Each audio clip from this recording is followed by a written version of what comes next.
Il Natale era arrivato ancora una volta in perfetto orario. Niente dubbi su questo.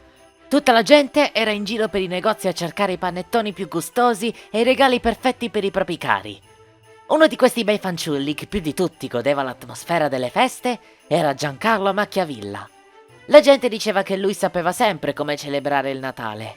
Era lui che comprava i pandori meno costosi, con lo stupore dei clienti che intanto si ammazzavano per prendere quello più buono e puntualmente quello più caro. E lui non si preoccupava nemmeno dei regali. I suoi cuginetti e nipotini ricevevano in regalo qualche soldo, con il quale erano pienamente liberi di prendersi quello che volevano. E loro erano quelli più contenti. Quell'anno però Giancarlo voleva rovinarsi ancora di più. Da sempre, fin da quando era piccolo, era davvero convinto che il vero significato del Natale era la famiglia.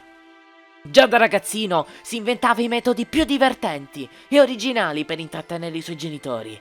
Perciò ha avuto la più stramba delle sue idee natalizie. Un viaggio per una destinazione sconosciuta, in cui avrebbe invitato tutti i suoi parenti. Era il 20 dicembre. All'aeroporto arrivarono tutti. Genitori, zii, nonni, fratelli, sorelle. Anche la bistris quattris donna, di 135 anni, era lì. Diceva che questo viaggio le avrebbe fatto ritrovare i suoi anni ruggenti. Puntualmente tutti pagarono il biglietto e presero i posti migliori dell'aereo.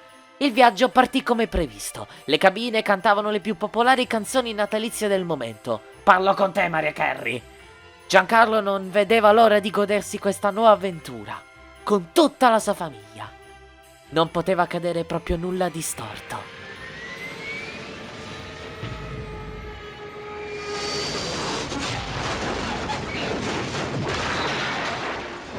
Giancarlo si risvegliò in ospedale. Non ricordava nulla di quello che era successo. Aveva bende dappertutto e per puro miracolo non si era rotto nemmeno un osso. Entrò un dottore, il quale, avendo paura di sentirsi responsabile per troppe cose, accese la TV e lasciò che sia il telegiornale a spiegargli tutto. Sentendo quelle parole, il mondo di Giancarlo si scosse. È che quando uscì dall'ospedale non riuscì neanche a metabolizzare quello che aveva sentito. Fuori c'erano tutti i giornalisti e i cameraman con le videocamere talmente grosse che ne bastavano 100 per occupare una casa. Giancarlo aveva la mente talmente piena di pensieri che nemmeno si accorse dei flash delle telecamere. Si incamminò via senza voltare mai le spalle. In poco tempo si fece buio e si alzò un freddo gelido. Non avendo il cappotto, Giancarlo doveva coprirsi con il solo calore delle proprie braccia. Camminò fino al parco dove si sedette su una panchina per riposarsi. Lui tremava come non mai, manco ci fosse un terremoto. Anzi, in quel terremoto c'era e come, ma l'epicentro era dentro di lui. Completamente solo, si sdraiò sulla panchina e iniziarono a cadere le prime lacrime dai suoi occhi.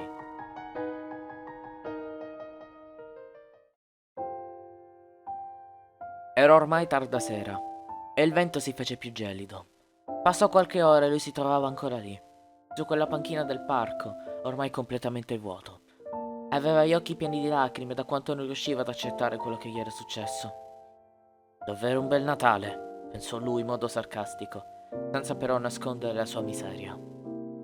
Lì vicino si avvicinò una fanciulla, dai capelli lunghi e biondi e dal volto quasi angelico. Lui voltò lo sguardo tremolante per il freddo e rimase incredulo. Era Matissa, la sua ragazza. Era arrivata qualche giorno prima in città per passare le feste con la sua famiglia. Lui non poté trattenere le lacrime e si gettò verso di lei, la quale ricambiò con un caloroso abbraccio, incredula anche lei di vedere il suo amato in quelle condizioni. Lo portò di corsa a casa, lo mise davanti al focolare e gli mise addosso una coperta appena scaldata con un asciugacapelli.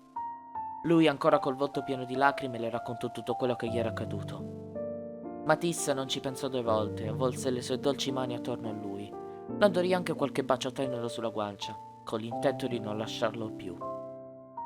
Giancarlo alla fine passò le feste con lei e la sua famiglia.